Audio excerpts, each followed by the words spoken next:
nakita, ang aming narinig, ang aming ipinabalita sa Pilipinas at sa buong mundo. Ito ang balita.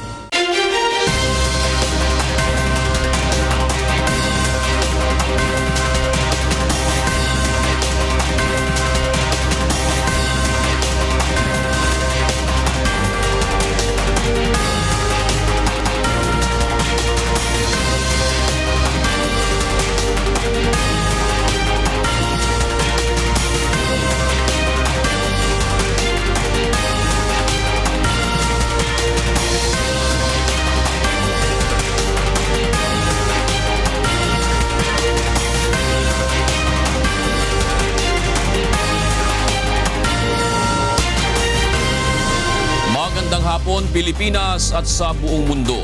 Sa ulo ng mga balita.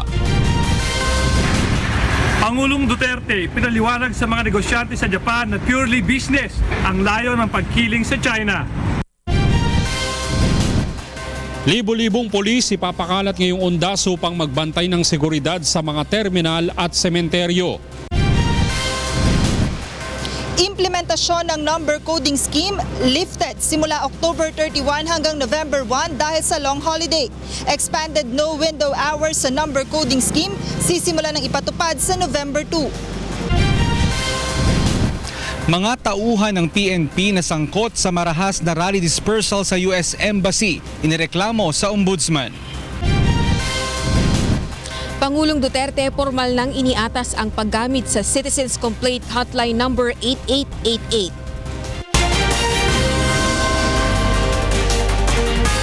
Una sa ating mga balita, tinulungan ng UNTV News and Rescue Team ang isang motorcycle driver na nasugatan matapos mahagip ng isang sasakyan sa Baaw, Camarines Sur. Ito ang balita ni Alan Manansala. Sinaklolohan ng UNTV News and Rescue Team ang isang 21 anyos na motorcycle rider na naaksidente kaninang alas 10 ng umaga sa Baaw, Camarines Sur. Kwento ng biktimang si Richard Rehenales, hindi umano niya napansin ang isang puting crosswind na biglang nag-U-turn sa kalsada kaya't bumangga siya rito. Nagtamo ng galos sa kanang kamay, tiyan at dalawang paa ang biktima. Matapos lapatan ng paunang lunas ay agad nang dinala ang biktima sa Lourdes Hospital sa Iriga City para sa karagdagang atensyong medikal. Alan Manansala, UNTV News and Rescue, Camarines Sur. Nababahala ang Cooperative Development Authority dahil sa posibleng pag-aalis ng tax exemptions sa mga kooperatiba kung may papasa ang Rationalization of Fiscal Incentives Bill sa Kongreso. Ito ang balita ni Nel Maribuhok. Sinimulan ng talakayin ng House Committee on Ways and Means ang pagpapasa ng Rationalization of Fiscal Incentives Bill. Layo ng panukalang batas na makahikayat ng maraming mamumuhunan sa bansa sa pamamagitan ng pagreporma sa mga ibinibigay na insentibo ng pamahalaan. Bahagi ng panukala ang probisyong amyendahan ng tax exemptions gaya ng mga pribilehiyong ibinibigay sa mga kooperatiba. Ngunit ayon kay Cooperative Development Authority Chairman Orlando Rabanera, tiyak na babagsak ang sektor ng kooperatiba kung tatanggalin ang tax exemptions nito. Mr. Chairman, repealing the tax privileges would mean the death of about 20,000 cooperatives in this country. As you know, we have about 25,000 cooperatives with some 14 million members. Ang pagbibigay ng tax exemption sa mga kooperatiba ay base sa Republic Act No. 9520 kung saan maaaring ma-exempt sa 8 klase ng buwis ang isang kooperatiba tulad ng pagbabayad ng income tax, value-added tax at excise tax. Ngunit sa mahigit 20,000 kooperatiba, kaunti lang ang nakikinabang dito. Only 3,000 were given certificate of tax exemption. Nagtataka nga po kami, dapat it is in the law that it should be automatic. Katulad po ng simbahan, church. They're also, are they being required to submit on that? No. Sinabi naman ni Deputy Minority Leader Congressman Eugene De Vera na wala pa namang partikular na nakasaad sa panukala hinggil sa pagtatanggal sa mga tax exemptions. I think the purpose of this bill is really to codify the all taxes toll tax incentives given to every stakeholder. Ang pagpapasa ng Kongreso sa Rationalization of Fiscal Incentives Bill ay matagal na ring isinusulong ng business sector na inaasahang makakatulong sa pagpapalago ng negosyo sa bansa. Nel Maribuhok, UNTV News and Rescue, House of Representatives. Inireklamo na sa Office of the Ombudsman ng mga militanteng grupo ang ilang miyembro ng Philippine National Police na sangkot sa marahas na rally dispersal sa Maynila. Ito ang balita ni Monokson. Naghain na ng reklamo sa Office of the Ombudsman ng grupong Sandugo laban sa ilang miyembro ng Philippine National Police na sangkot sa marahas na dispersal sa mga demonstrador sa harapan ng US Embassy sa Maynila noong nakaraang linggo. Sinampahan ang mga sangkot na pulis ng reklamong multiple attempted murder, serious physical injuries, unlawful arrest, paglabag sa BP 80 o Public Assembly Act, at obstruction of justice naman ang inihain laban kay NCRPO Chief Oscar David Albayalde. Ayon sa abogado ng mga biktima, malinaw na may intent to kill ang mga sangkot na pulis. Kitang-kita naman doon na intentionally na inatrasan niya na napakabilis. Yun ay indication ng intent to kill. So ibig sabihin, may attempted murder yon. Kasama sa mga nagreklamo sina Pia Macliing Malayaw at Nicole Soria, kabilang sa mga nagulungan ng rumaragasang police vehicle na minaneho ni PO3 Franklin Co. Sa unang pag-atras nito, napakadami ng nasagasaan pero ako po ay nakaiwas pa. Doon sa ikalawang pag-abante nito, yun na yung naging sanhi ng pagkadapa ko at tinamaan na nung gulong mismo ng police mobile yung aking paa. Swerte ako na nakaligtas ako pero yung ginawa niya pa rin na kailangan pa rin panagutin. Giit ng mga militante, nilabag ng mga pulis ang kanilang karapatang pantao at karapatan sa pagsasagawa ng maayos na demonstrasyon. Una nang iginiit ng Manila Police na dumipensa lamang sila matapos silang unang sakta ng mga rallyista. Bukas ng hapon ay muling magsasagawa ng kilos protesta ang mga militanteng grupo sa harapan ng tanggapan ng US Embassy. Ito'y upang ipaglaban na mapaalis ang mga sundalong Amerikano sa Mindanao.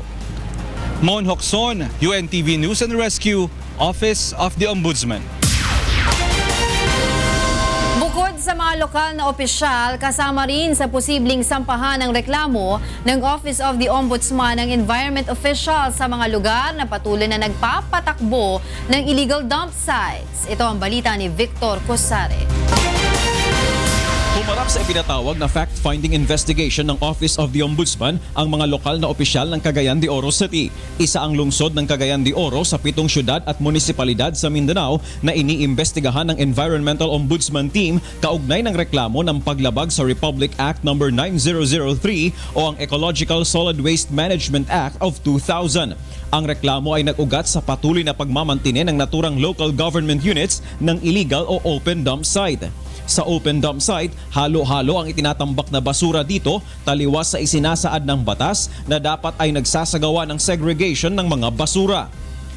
Most of them admit that they have violated the law.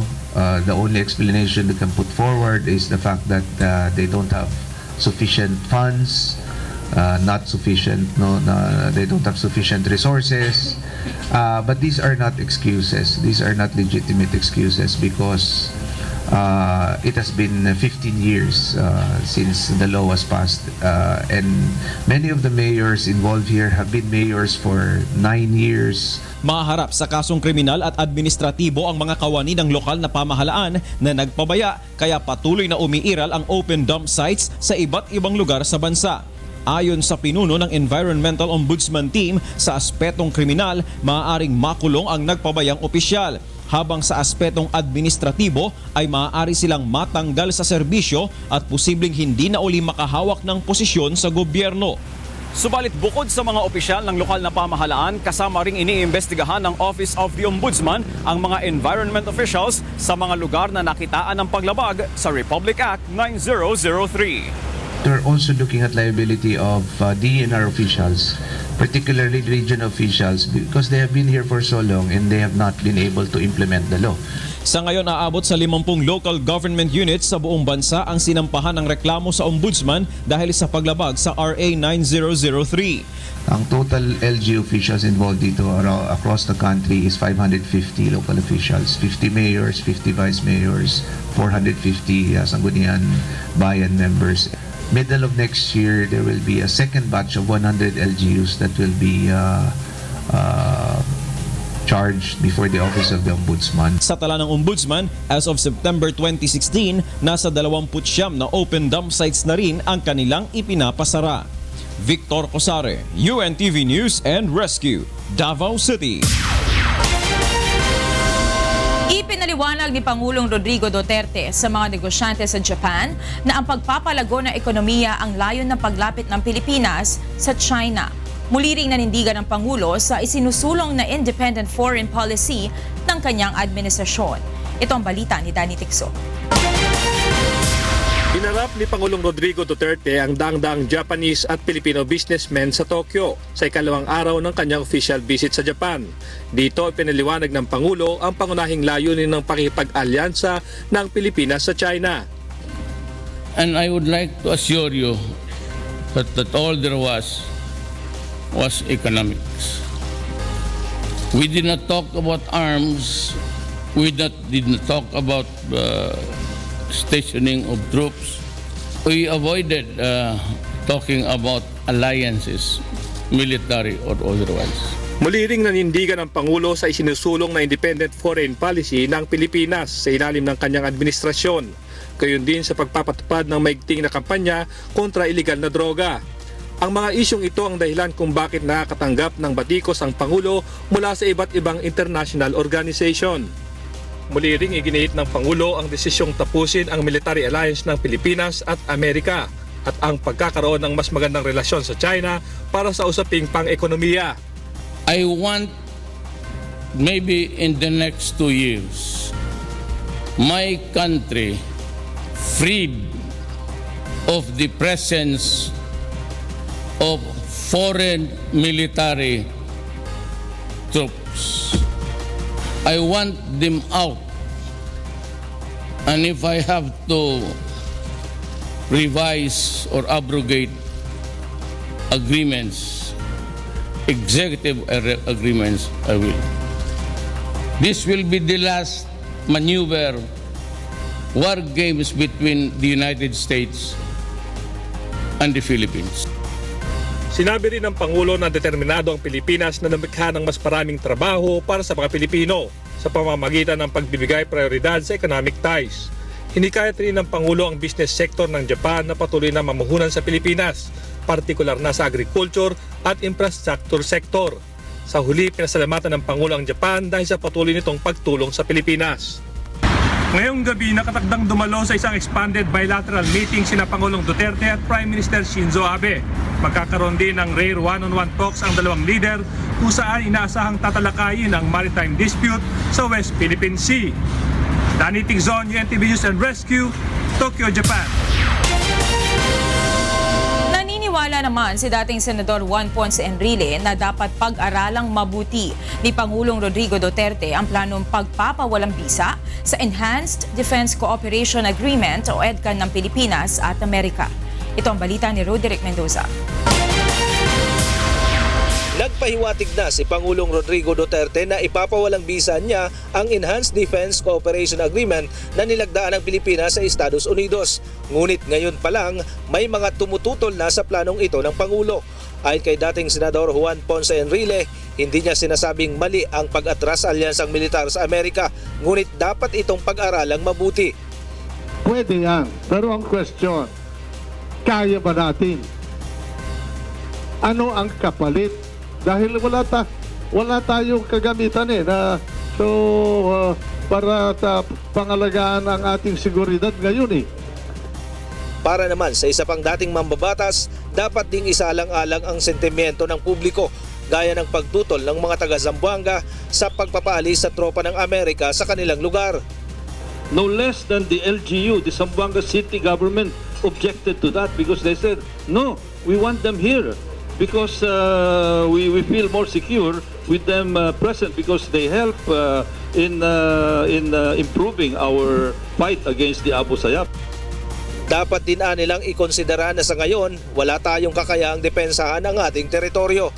Hindi rin umano garantiya na dahil kinakaibigan ng Pangulo ang China ay hindi na sila magiging banta sa Pilipinas.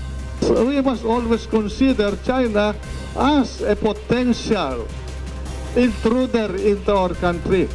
Not because they want to hurt us, but because they'll probably need our resources, they probably need our market. Hindi naman nila masamang makipagmabutihan sa China, subalit hindi rin dapat sirain ang relasyon sa ibang mga bansa na matagal na rin kaalyado ng Pilipinas gaya ng Amerika. Sa huli, dapat ring timbangin ng Pangulo ang halaga ng pakikitungo sa ibang bansa at pagsusulong ng pambansang interes. Roderick Mendoza, UNTV News and Rescue, Manila. Susunod sa ito ang balita. Kaso ng bullying sa mga paaralan mahigpit na pinababantayan ng Department of Education. Pangulong Duterte formal nang iniatas ang paggamit sa Citizens Complaint Hotline number 8888.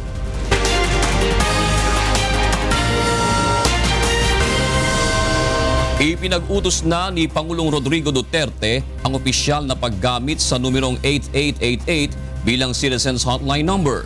Ito ang balita ni Rosa Licos.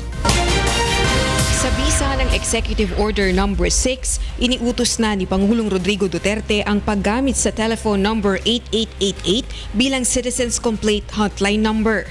Sa pamamagitan nito, maaaring ilapit ng sino man ang kanilang mga reklamo hinggil sa red tape at katiwalian ng mga empleyado sa government-owned o controlled corporation at government financial institutions. Ang 8888 Citizens Complaint Center ay inilagay sa ilalim ng pangasiwa ni Cabinet Secretary June Evasco, katuwang ang opisina ng Special Assistant to the President na si Bongo.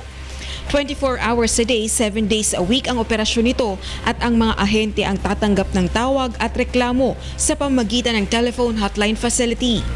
Bukod sa tawag sa telepono, iniatas din ni Pangulong Duterte ang paglikha ng iba pang communication channels para sa citizen complaint number tulad ng text messaging, electronic mail, website at social media. Kahapon, muling sinabi ni Pangulong Duterte sa Filipino community sa Japan ang kanyang hangaring tuluyang alisin ang korupsyon sa pamahalaan. Balak niya ring isahing papawid ang mga reklamong tinatanggap sa Citizens Complaint Hotline number sa pamamagitan ng government television station. Ngayon, sa Pilipinas, di may PTB4 tayo. After the news, sa umaga, I will require basta mga 1 hour. Text lang kayo. Text mo lang. 888 man yan, text. Dito sa, if you want to name the officer, fine. Police, military, custom, lahat. Ngayon, in fairness and in obedience to the rule of the right to be heard, bigyan ko siyang panahon. Sagutin rin niya doon sa text. Limited to few sentences. Hindi po totoo yan. Ganun. Bawat reklamong tinatanggap ng Citizens Complaint Hotline number ay ire-refer sa concerned government agency at kailangan itong maaksyonan sa loob lamang ng 3 araw. Rosa Licos, UNTV News and Rescue, Malacanang. Mahigpit na binabantayan ng Department of Education ang kaso ng bullying sa mga paaralan. Kasunod ito ng napaulat na pananaksak ng isang mag-aaral sa isang grade 6 pupil sa Davao City. Ito ang balita ni Aiko Miguel. Labis ang paghihinagpis ni Aling Juhaira Olareta matapos madeklarang dead on arrival ang kanyang anak dahil sa natamong saksak sa ulo. Justisya gyud nga akong gusto mahitabo kay ang gikuha niya sa akong anak kinabuhi good na. Grabe among pag-atiman palangga kay na namo akong anak niya gikuan lang niya patay ba. Nagpaila mi kaso para sa iyahak. Si John Mark Olareta ang grade 6 pupil na sinaksak noong Biyernes ng kanyang mga kapwa mag-aaral sa tapat ng F. Bangoy Elementary School sa Davao City. Bunsod nito, nagpaalala ang Department of Education sa mga administrasyon ng mga paaralan sa mahigpit na pagbabantay sa mga kaso ng bullying. To remind all the participants in the process of education, and that includes community, that there is such a policy and that we don't treat children like criminals. There are existing laws which protect the child, whatever a child does, because of course we have to understand their situation. So mayroon tayong policy on bullying, there is a procedure, it is prohibited. Ayon kay Secretary Leonor Briones, nakakabahala ang kasong ito at dapat matiyak na hindi na ito mauulit pa. I actually have received the reports already, and I will take time to read them. And as for the child who also destroyed his own life, that child has to be rehabilitated. Hindi lang anya ang buhay ng batang namatay ang nasira, kundi maging ng 2 batang sospek sa pagpatay. In this case of a child taking the life of another child, we did not lose only one life, we have lost 2 lives. The kid who did it and the child who is the victim. So we have lost one, we have to save the other remaining child. Samantala, mas istrikto na ang inspeksyon sa mga bag ng mga estudyante sa naturang paaralan. Nasa kustodiya na rin ng DSWD ang 2 batang sangkot sa insidente. Aiko Miguel, UNTV News and Rescue, Department of Education. Suspendido ang number coding scheme sa buong Metro Manila mula October 31 hanggang November 1 dahil sa holiday kaugnay ng Undas. Ngunit pagsapit ng November 2, ipatutupad na ang expanded no window hours policy sa number coding scheme kung saan sasakupin na rin ang iba pa mga pangunahing lansangan sa Kamaynilaan. Ito ang balita ni Jo Anano.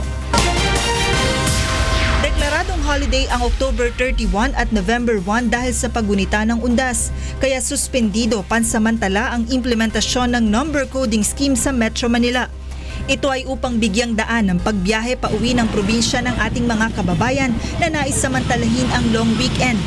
Sa abiso ng Metro Manila Development Authority o MMDA, magre-resume ang implementasyon ng number coding scheme sa November 2 at kasabay nito ay ang pagpapatupad ng mas pinalawak na no window hours policy. Sa nasabing regulasyon, maliban sa EDSA at C5, suspendido na rin ang window hours sa Recto at Quirino Avenues, Araneta Avenue, Aurora Boulevard, Quezon at Commonwealth Avenues at iba pang mga pangunahing kalsada. Pagbalik ho nila from their holidays or pagbibisita sa kanilang mahal, baka makalimutan ho nila ay simula na ho yun ng expanded no window. Ngunit hindi muna kasama sa huhulihin ang provincial buses na nag-apply ng special permit sa LTFRB para bumiyahe palabas ng Metro Manila. November 2 and 3 ay we have allowed the provincial buses that are recognized by the LTFRB to enter Metro Manila kahit na coding ho sila. Other than that, wala akong exemptions. Kasabay ng expanded no window hours, palalawigin na rin ang coding scheme mula alas 7 ng umaga hanggang alas 8 ng gabi. Samantala, nasa mahigit 2,000 tauhan rin ng MMDA ang ipakakalat sa Metro Manila ngayong Undas. Tutulong sila sa pagmamando ng trapiko lalo't inaasahan ang malaking bulto ng mga motorista, partikular na sa South at North Luzon Expressways. Ang iba naman ay ipoposisyon sa mga sementeryo upang makatulong sa paglilinis ng mga basura at mga terminal ng bus upang umayuda sa mga pasahero. Ang deployment ng MMDA personnel ay tatagal hanggang sa November 3. Joan Nano, UNTV News and Rescue, Makati City. Libo-libong pulis naman ang ipapakalat sa Metro Manila upang magbantay ng seguridad ng mga babiyahe at pupunta sa mga sementeryo ngayong Undas. Ito ang balita ni Brian De Paz. Bumuo ng Joint Task Force ang National Capital Region katuwang ang Armed Forces of the Philippines para sa long holiday. Bukod pa ito sa mga polis na ipapakalat upang magbantay ng seguridad sa mga pupunta sa sementeryo. We'll be implementing this as early as October 29, 2016 until November 2 po. Or if not, until needed, magstay po tayo dun sa areas of responsibilities natin. Mag-deploy po tayo, as you all know, less than 10,000 of our police officers. Kaugnay nito'y magpapatupad ng mahigpit na seguridad ang mga otoridad lalo na sa mga pantalan at paliparan. Nagpaalaala rin ang NCRPO sa publiko na sumunod sa mga ipinatutupad na ordinansa at huwag magdala ng mga bagay na ipinagbabawal sa loob ng sementeryo at mga terminal. Yung ating mga sharp objects, yung ating mga loud music equipment, yung ating mga playing cards, yung ating alcoholic beverages, mahigpit po natin yung ipinagbabawal. Pinapayuhan rin ang publiko na alamin ang mga lugar sa mga sementeryo na pupwestohan ng medical at emergency response teams. Bantayang maigi ang mga dadalhing gamit at kasamang mga bata. Tiyakin ding nakasecure ang mga iiwang bahay o kaya ay ibilin sa pinagkakatiwalaang kapitbahay. Siguruhin ding nakatanggal sa saksakan ang mga appliance o electrical equipment at alamin ang mga kaukulang hotlines na maaring tawagan kapag may emergency. Yung hotline ng PNP, 2286, kung mayroon po kayong gustong i-report, yan po ay specific para po sa police concerns po ninyo. Yung ating pong 911 ay para po makatugon yung iba't ibang sakay ng ating gobyerno sa ating mga concerns, at yung ating pong 8888 ay para po diretso yan sa ating office ng ating presidente. Ayon sa NCRPO, wala silang natatanggap na banta mula sa bandidong grupong Abu Sayyaf dito sa Metro Manila. Pero hindi ibig sabihin nito na hindi sila nakaalerto. We're not discounting that aspect. We have our EOD, our K9 and our SWAT who will be with us during the UNDAS observation. So nandyan din po sila. We will be of course on alert at that time. Ipinaubaya na ng NCRPO sa ground commanders ang paglalagay ng checkpoints. Brian De Paz, UNTV News and Rescue, Camp Crame.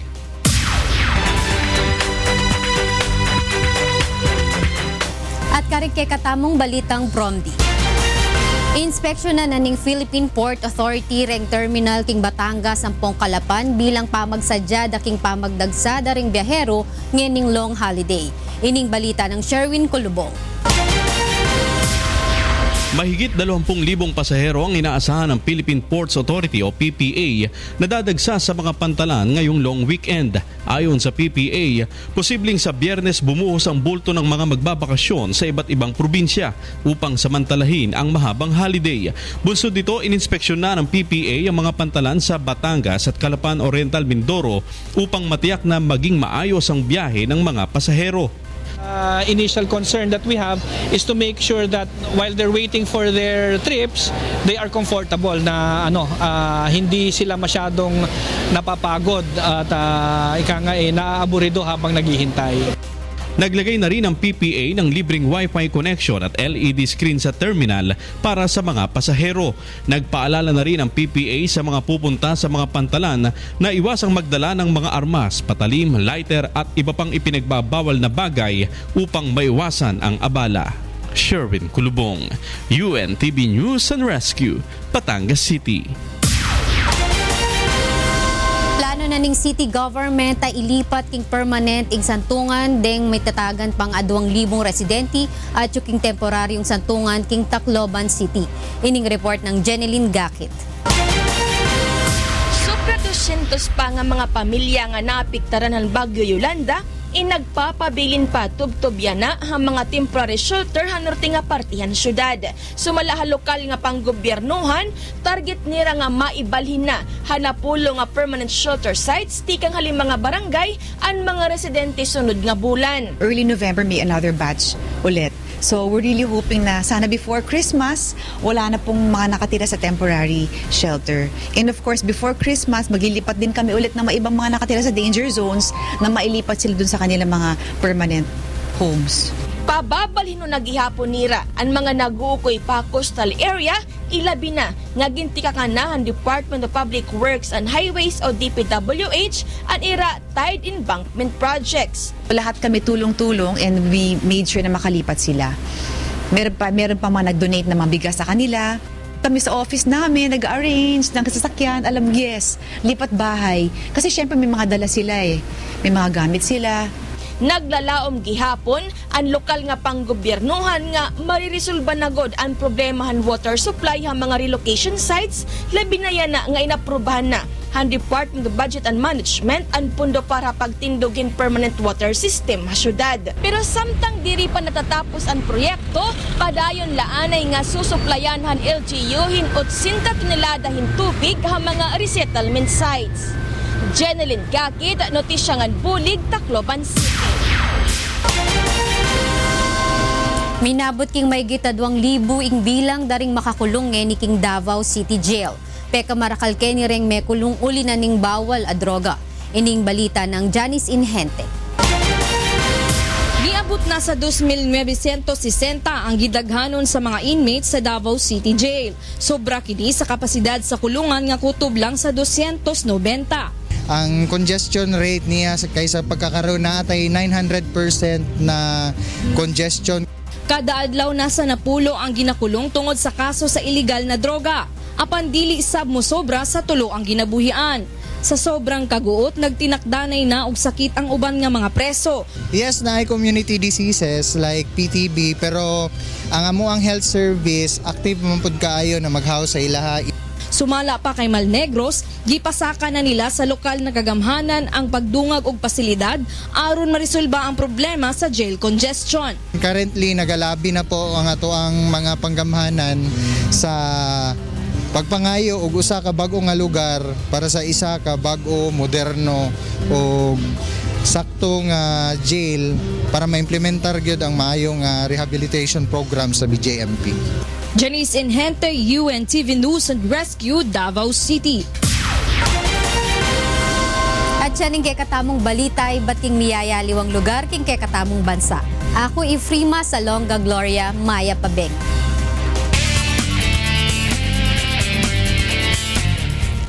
Isang hold-upper at umano'y drug pusher ang nasawi matapos umanong manlaban sa mga pulis sa Caloocan City. Samantala patay din sa pamamaril ang isang dating mag-live-in partner sa Commonwealth Avenue, habang isang lola naman ang nasawi rin sa sunog sa Bago Bantay, Quezon City. Ito ang balita ni Maki Libradilla. Sa Caloocan City, patay ang isang lalaking hold-upper at pusher matapos umanong makaengkwentro ang mga pulis kagabi. Nabatid na nagpapatrolya ang mga pulis sa lugar nang bigla umano silang barili ng sospek. Narecover ng NPD SOCO sa crime scene ang 38 kalibre na baril at 4 na pakete ng hinihinalang shabu. Naalarma naman ang Barangay 52 dahil madalas na ulat na may bentahan ng ilegal na droga sa lugar. Actually po, ang mga nagre-report sa amin ito yung mga taga rito po. Ano sabi? Yun nga po, madalas na pong pumupunta ang iba-ibang mga tao po rito. Sa Quezon City, patay sa pamamaril ang dating magkarelasyon sa Barangay Commonwealth. Pasado alas 10 kagabi, nang barilin ng mga lalaking nakamotorsiklo ang dalawa habang naglalakad sa kalsada. Natagpuan sa bangkay ng lalaking biktima ang isang karatula na may nakasulat, "Natulak ka, hayop ka." Nakuha sa crime scene ang isang magazine ng kalibre 45 na baril at mga basyo ng bala. Samantala, patay naman sa sunog ang isang matandang babae sa Ilocos Norte Street, Barangay Magsaysay, Bago Bantay, Quezon City, habang tinatangkang sagipin ang kanyang mga apo. Na unconscious siya, second floor, attempting to jump. Kaya lang, hindi na siya, na unconscious na siya. So, hinatak lang na lang ng mga apo. Batay sa inisyal na investigasyon, pagsabog ng isang tangke ng liquefied petroleum gas ang naging sanhi ng sunog. Sa kabuuan, 7 pamilya ang apektado kung saan naabot ng 200,000 pisong halaga ang nasunog na ari-arian sa lugar. Maki Libradilla, UNTV News and Rescue, Philippines.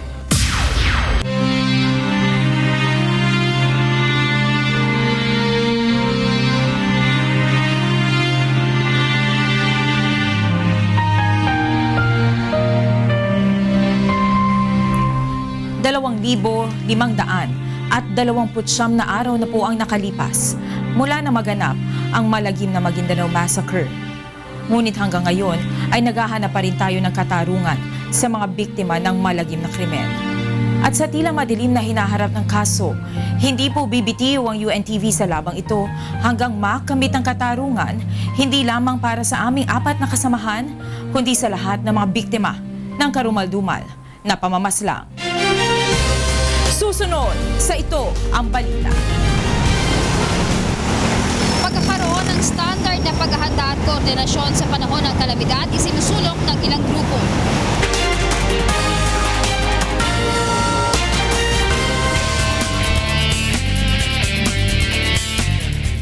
Alamin po natin ang sitwasyon sa mga lansangan sa mga oras na ito mula sa EDSA White Plains. Ito ang balita ni Mon Hocson live. Magandang gabi, Mon. Magandang gabi, June. Problemado na naman itong ating mga kababayan na pauwi sa kanilang mga tahanan dahil dito sa EDSA napaka-traffic na naman ng southbound at northbound lane. Dito sa may EDSA White Plains, tingnan natin ang sitwasyon ng trapiko. Sa ngayon, para sa mga kababayan natin na manggagaling ho ng Pasay at Makati, dyan pa lamang po sa may area na yan, medyo mabagal na po ang daloy ng mga sakyan. Lalo na po dito sa may area ng EDSA White Plains, medyo bahagyang umuusad naman pagdating po dyan, lalo na kung kayo ay malapit na sa may Santolan, Cubao Santolan, particularly tapat ng Campo Crame. Itong area po ng Cubao, northbound, medyo mabagal din po ang daloy ng mga sakyan. Pero wag po kayong mag-alala dahil paglagpas naman ng NEPA Q-Mart, dyan sa may Kamuning flyover ay maluwag na po ang daloy ng sasakyan. Yung nga lang, may pagbagal muli pag kayo ay malapit na po sa may North Ave at dyan sa may Muñoz. Yung mga manggagaling naman po ng Cubao papunta rito sa may area ng Ortigas, moderate to heavy traffic na po starting pa lamang dyan sa may area ng Kamuning flyover hanggang makarating po kayo ng Cubao, EDSA Cubao Aurora. Kasama na rin ang Cubao Farmers dyan sa may area ng Campo Crame at hanggang dito po sa may area ng EDSA White Plains ay moderate to heavy po ang daloy ng mga sakyan. Kung bahagyang lumuluwag na po dito sa may area ng northbound ng EDSA White Plains, subalit may kaunting pagbagal pag malapit na po kayo sa may Cubao. Puntahan po natin ilang mga live points natin, particular itong EDSA Guadalupe. Magmula po sa Ayala at Buendia, heavy traffic na po ang mula po dyan sa area niyan hanggang sa may Guadalupe. Kasama na rin po ang Shaw Boulevard sa may Mandaluyong. Habang ito pong mula sa Orense or yung dyan mula sa may Shaw Boulevard, going to Ayala, heavy traffic din po dyan sa area na yan ng southbound lane ng EDSA Guadalupe. Puntahan naman po natin ang Espanya Blumentritt. Sa mga galing po ng Espanya Blumentritt, papunta naman dyan sa may area ng UST. Moderate traffic po tayo dyan sa may area na yan. Habang yung Espanya Blumentritt, papunta naman po ng Welcome Rotunda. At para na din sa mga uuwi, papunta po ng Quezon City. Moderate traffic po dyan sa may area ng Welcome Rotunda. Paalala po sa ating mga kababayan, ang number coding po bukas, araw po ng Webes, lahat po ng sasakyan, ang plate number nagtatapos sa 7 at 8. Bawal po sa lahat ng mga lansangan sa Metro Manila mula alas 7 ng umaga hanggang alas 7 ng gabi. At sa November 2 po, 7 a.m. to 8 p.m. na po para sa lahat po ng mga sakop ng number coding. Yan po ating traffic update. Balik sa Ju. Maraming salamat, Mon Hocson.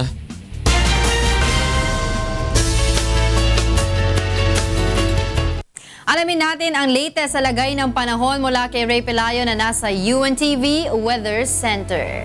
Ray, ano bang mga weather system ang nakakaapekto ngayon sa ating bansa?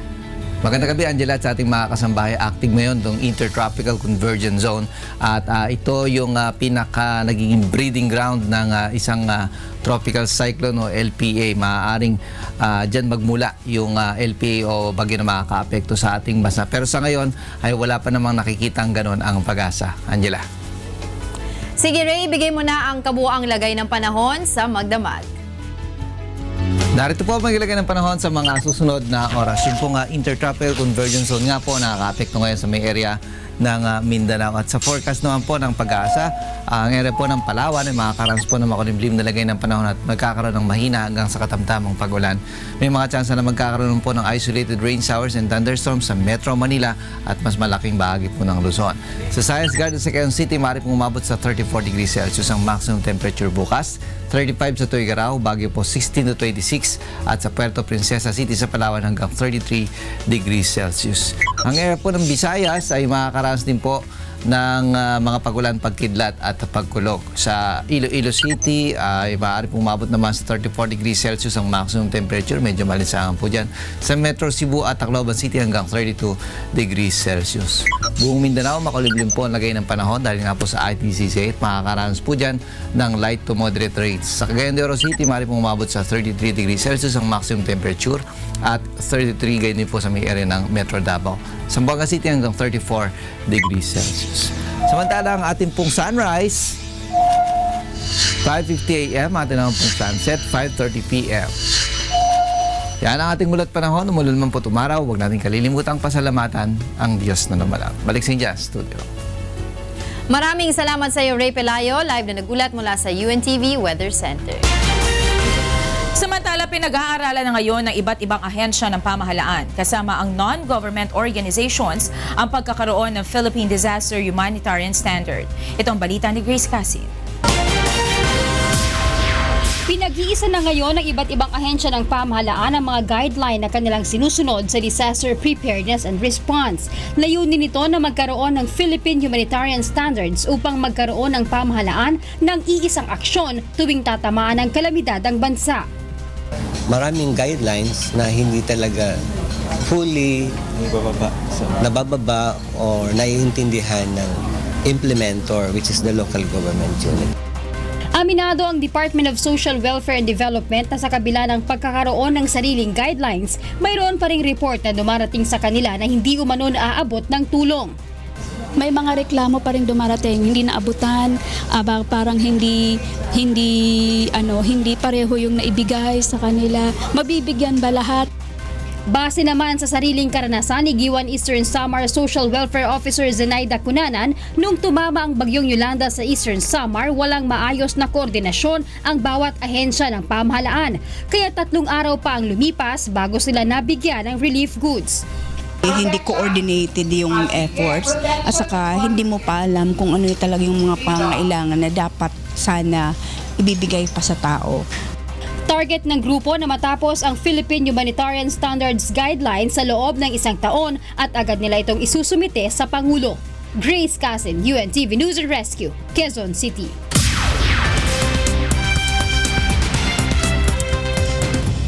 And for the news abroad, hundreds of Iraqis fled their homes in the recently captured village of Tabzawa near Mosul, fearing Islamic State retaliation and continued clashes. The displaced families boarded the buses and went to refugee camps in Qasr on Tuesday. About 90 Islamic State-held villages and towns around Mosul have been retaken so far into the army offensive. The UN Refugee Agency reports over 7,000 people have fled Mosul and nearby villages since the battle began.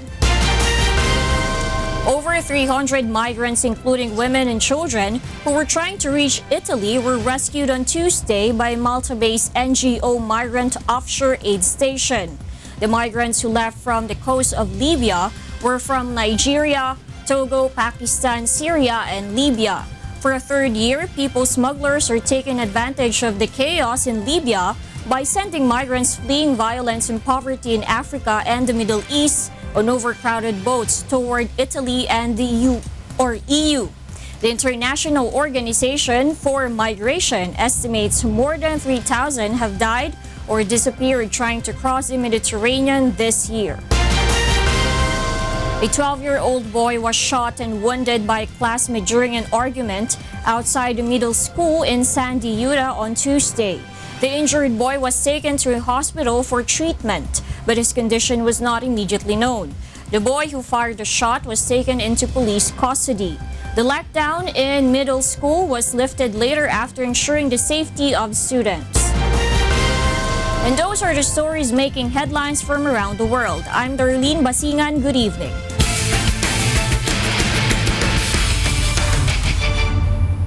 Tatangkayin ng NHA Builders na masundan pa ang unang panalo nito noong linggo sa pakikipagsagupa sa GSIS Fury sa pagpapatuloy ng elimination round ng 5th UNTV Cup sa linggo. Ito ang balita ni Bernard Dadis. Takbo ang NHA. Forbes, binigay kay Dizon, diretso. Yes!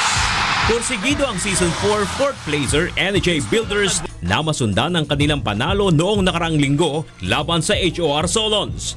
Ngayong linggo, susubukan naman ito na makuhang ikalawang sunod na panalo sa sagupaan kontra GSI Espiri's sa first game ng triple header ng UNTV Cup Season 5 sa Pasig City Sports Center. Pakikiya pa namin yung next game namin. Kailangan namin manalo. Ayon kay NHA Head Coach Bennett Palad, umaasa siya magtutuloy-tuloy na ang magandang performance ng kanilang team matapos ang dalawang sunod na pagkatalo sa pag-uumpisa ng Season 5. Actually, opening jitters lang yun nagkakanya-kanya But now, medyo nag-blend na sila. Kasi kulang nga kami sa practice and pangalawa, may mga bago kaming players, hindi pa kilala yung mga laro. Pero ngayon, medyo nagkakaamuyan na sila kung paano maglaro sa isa't isa. Kaya naman mas lalo pa nilang pag-iibayuhin ang pag-ensayo sa natitira pa nilang dalawang laban upang makaabante sa second round eliminations. We have to play as a family. Yung plays namin, kailangan ma-execute namin yung mga plays namin, and most of all, kailangan ko ng intensity and aggressiveness para manalo kami. Bukod sa bakbakan nila ng GSIS, kinakailangan magdoble kayo ng builders upang tuhugin ang laban nila ng DOJ sa November 13 at sa Powerhouse BOC Transformers sa November 20. And we hope to win. Kailangan namin manalo kundi ma-out kami. Bernard Dadis para sa UNTV Cup Season 5. Nakahanda ng iparinig ng mga composer at interpreter ng A Song of Praise Music Festival o ASOP Year 5 ang kani-kanilang awit ng papuri para sa Grand Finals Night sa susunod na buwan. Ito ang balita ni Maki Libradilla. Kumpleto ng lineup ng 12 awiting sasabak sa Grand Finals Night ng A Song of Praise Music Festival Year 5. Sa press conference ng ASOP kahapon, isa-isang ipinakilala ang mga kompositor at interpreter ng mga awiting kalahok sa Grand Finals. Kabilang sa mga finalist, ang awiting God Will Always Make a Way sa panulat at komposisyon ni Glenn Bawa at Ronald Calpis sa interpretasyon ni Bugoy Drilon. We don't have to worry. God will always find a way. Tapat mong pangako na likha ni Gulliver Inverga na awitin ng The Voicing.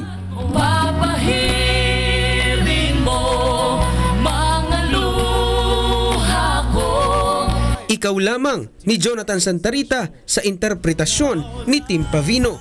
Aking kailangan, aking kasaputan. Ikaw Pala sa panulat at komposisyon ni Wilfredo Gaspar na aawitin naman ni Ima Castro.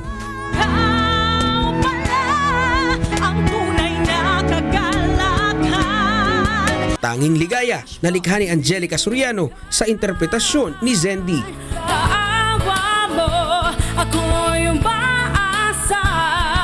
Ang Iyong Pangalan sa panulat at komposisyon ni Romarico Menjola Jr. na awitin ni Jovit Baldivino. Ang iyong pangalan,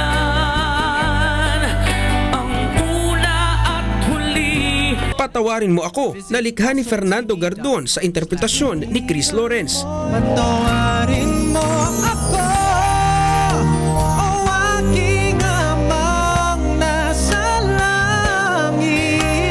Araw at Ulan sa komposisyon at panulat ni Joselito Calion na aawitin naman ni City. Ama, salamat sa pag-ibig mo na tunay at wagas. Pag-ibig Ka o Diyos na likha ni LJ Manzano sa interpretasyon ng JBK. Ibig Ka o Diyos na nagtatalamhati. Mula sa Aking Puso sa komposisyon at panulat ni Joseph Ponce na awitin ni Carlo David. Panginoong Jesus, ang papuri ko'y alay sa iyo. Kumapit Ka Lang na likha ni Naomi Osho sa interpretasyon ni Mela. Paglaban mo ang katotohanan. At You Stood By Me sa komposisyon at panulat naman ni Vincent Labating na awitin ni Jason Fernandez. When everything fell apart, you came to fix my broken heart. Ayon kay Docmon Del Rosario, dumaan sa mabusising pagpili ang mga awiting pasok sa finals. Kasi during the weekly and the monthly episodes, after the song is performed, yun po mga judges, may opportunity para himay-himayin talaga yung kanta. Kami po, pang-5 beses naming sumali sa ASOP. Salamat sa Panginoong Diyos dahil ngayon po ay nakapasok po kami sa Grand Finals. Excited na rin ang mga interpreter sa Grand Finals tulad na lang ni Chris Lawrence, lalo pa at saktuan niya sa kanya ang kantang aawitin. So, sobrang nakaka-relate ako sa kanta kasi medyo marami-rami yung mga kasalanan ko. So, pag kinanta ko to, full heart and full soul to. Magkakamit ng 500,000 piso ang composer ng awiting tatanghaling Song of the Year sa Grand Finals Night sa November 7 na gaganapin sa Smart Araneta Coliseum. Maki Libradilla, UNTV News and Rescue, Philippines. At yan ang ating balita sa sports at entertainment ngayong gabi. Ako po si Talia Javier. Balik sa inyo, June, Angela, and Monica. Kanina yung unang gusto ni Italia, yung isa eh. Alin? Yung kinanta ni ano, yung sa babae. Nakita niya si Jason Fernandez, nag-iba-ihip ng hangin. Idol niya yan si Jason Fernandez. Nag-iba-ihip ng hangin. Kayo ba, sino ba ang parang napupusuan? Mahirap pumili ngayon. Mahirap, pero sana manalo lahat. Pati yung letra, may mga gandang letra. Meron naman pang pang tunog radyo, yung alam mo yung pang FM. Pang Wish FM pang ba yan? commercial. Commercial, Wish tama. FM ba yan? Oo, tsaka parang for all ages talaga siya, May no? mga kaya nahirap kantahin eh. Parang, Hindi, tsaka para talaga pagka may problema ka, tapos yun yung marinig mo kanta. Talagang May parang, pinagdadaan ako. hindi. Parang magbibigay lang sa'yo ng di ba? Inspiration. Lakas ng loob. Ikaw, ano naman ang nakikita? Napupusuan ko? Wala rin Hindi ba nung mga nakaraan nang nadong ka? Saan? Doon sa ASOP, oo. Actually, last year ba nandun din ako? Pero yung last year, parang host ako sa backstage. Nakausap ko yung mga artist. Pero this year, manonood ako. Excited ako. Parang gusto ko malaman. Sige. Diba? Maraming salamat, Talia, kanina ha pala. Sorry, pasensya na. At yan po ang naging kabuuan ng ating balitaan ngayong gabi. Aming inilahad ng buong katapatan kung paano namin nasaksihan. Kayo'y makapagtitiwala ng aming nakita at narinig, ang aming ibinabalita. Magandang gabi.